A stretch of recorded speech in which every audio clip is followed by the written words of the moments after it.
It is high noon on November 11, 2010, Thursday, Veterans Day, and the Daily Journal is upon the streets. Mike Fry here with Colleen Luggins. So Colleen naturally will have a Veterans Day in a story in the paper today. It's really kind of a touching story, too, about Brandon and Megan Askew of Bradley. Both served in the United States Army.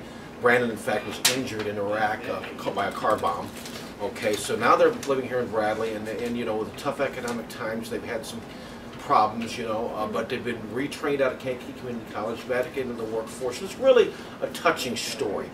One thing I really liked about it too, John Fulton, who also is a wounded veteran, wounded in Vietnam. He's the founder of the KCC Veterans Club, and he's reached out to help these guys get them treatment. And so it's a very nice Veterans Day story. You News at Nooners out there today, don't forget what day it is. That includes people on this side of the camera too. Think about a veteran that means something to you on this special day.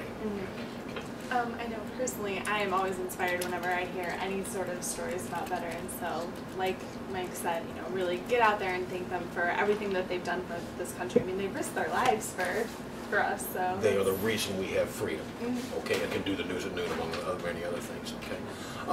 And another story, the Central football team, the lone remaining area football team in the playoffs, plays Deer Creek Mackinac this Saturday at 3 p.m. and there's a preview of that game in the sports section today.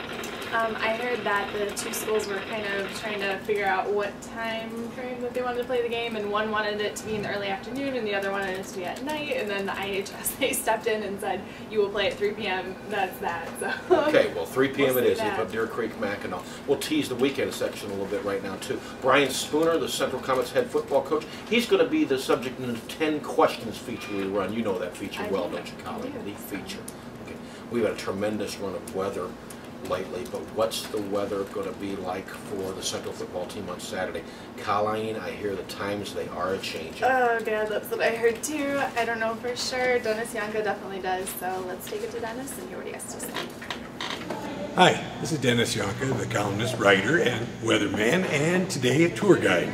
I've brought the news at noon out to well, this is St. Martin's, but this is all part of the Aquinas Academy look at Veterans Day. We're celebrating Veterans Day by looking at how students have kind of researched the project, and it's a pretty amazing thing.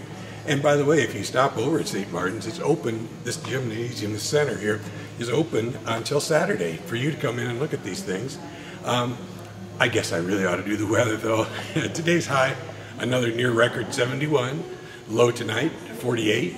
Tomorrow we'll hit 68 with a low of 49, and Saturday things are going downhill. We'll see showers and maybe only a high of 59 and a low of 38.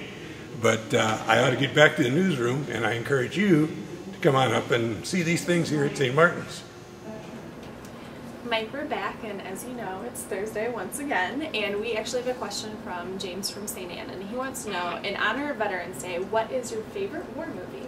It's a good question, and thanks for asking, James from St. Anne, and it's also a question I can answer after about 3 seconds thought. And that answer is Patton from 1970, starring George C. Scott. I believe won the best, the Academy Award for Best Picture, and George C. Scott won the Best Actor honor, although he turned it down, as I recall. It's just a very stirring movie, and anybody that's ever watched it before, the opening scene is just mesmerizing.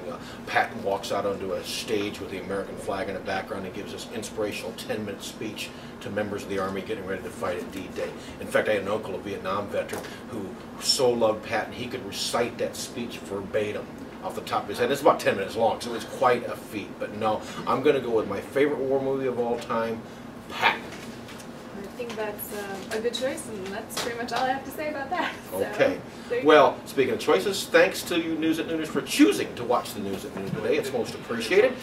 You can subscribe to the Daily Journal by calling 815-937-3322. You can also pick it up on the newsstands. And so till tomorrow, stay informed and go thank a veteran. Salute those veterans.